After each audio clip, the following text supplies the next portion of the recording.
ചൂട് കുറയ്ക്കാൻ കോളേജിന്റെ ചുമരിൽ പ്രിൻസിപ്പൽ ചാണകം തേച്ചു. ഡൽഹി സർവകലാശാല ലക്ഷ്മി ഭായ് കോളേജിലെ പ്രിൻസിപ്പൽ ക്ലാസ് മുറിയിലെ ചുമരിൽ ചാണകം തേക്കുന്ന പ്രിൻസിപ്പലിന്റെ വീഡിയോ വലിയ തോതിൽ ചർച്ച ചെയ്യപ്പെടുന്നുണ്ട്. കോളേജിലെ പഴയ ബ്ലോക്കിലാണ് പ്രിൻസിപ്പൽ പ്രത്യക്ഷ വത്സല പരീക്ഷണം നടത്തിയത്.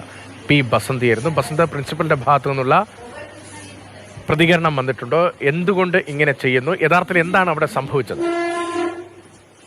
ലക്ഷ്മിഭായ് കോളേജിലെ പഴയ ബ്ലോക്കാണിത്. സി ബ്ലോക്ക് എന്നറിയപ്പെടുന്ന വളരെ പഴയ ഒരു ബ്ലോക്കാണ്. അടുത്തിടെ പുതിയ ബ്ലോക്ക് കിട്ടുന്നതിനുള്ള നടപടികൾ തുടങ്ങിയിരുന്നു. ഡൽഹി സർവകലാശാല വൈസ് ചാൻസലർ അടക്കമുള്ളവർ വരികയും ഇത് ഉദ്ഘാടനം ചെയ്യുകയും ഒക്കെ ചെയ്തിരുന്നു നിർമ്മാണ പ്രവർത്തകർ. അതിനിടെയാണ് ഇപ്പോൾ വേനൽ കടുത്തിരിക്കുന്ന ഒരു സാഹചര്യത്തിൽ ക്ലാസ് മുറിയിലെ ചൂട് കുറയ്ക്കുന്നതിന് വേണ്ടിയാണ് ഇപ്പോൾ ഈ ചാണകം തേക്കൽ പ്രിൻസിപ്പൽ പ്രത്യൂഷ് വത്സല നടത്തിയിരിക്കുന്നത്. അവർ തന്നെയാണ് സാമൂഹ്യ മാധ്യമങ്ങളിലൂടെ ഇത് പങ്കുവച്ചത്.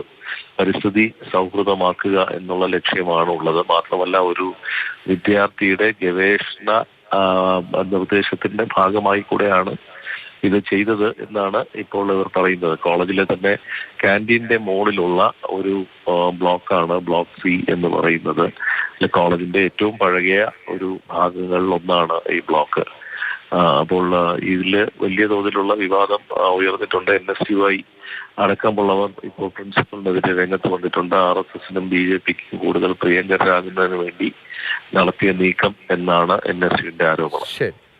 ചൂട് കുറയ്ക്കാൻ കോളേജിന്റെ ചുമരിൽ പ്രിൻസിപ്പൽ ചാണകം തേച്ചു. ആ ദൃശ്യങ്ങൾ അവർ തന്നെ പുറത്തുവിട്ടു. അതാണിപ്പോൾ വലിയ തോതിൽ ചർച്ച ചെയ്യപ്പെടുന്നത്. പ്രതികരണങ്ങൾ വരുന്നത്.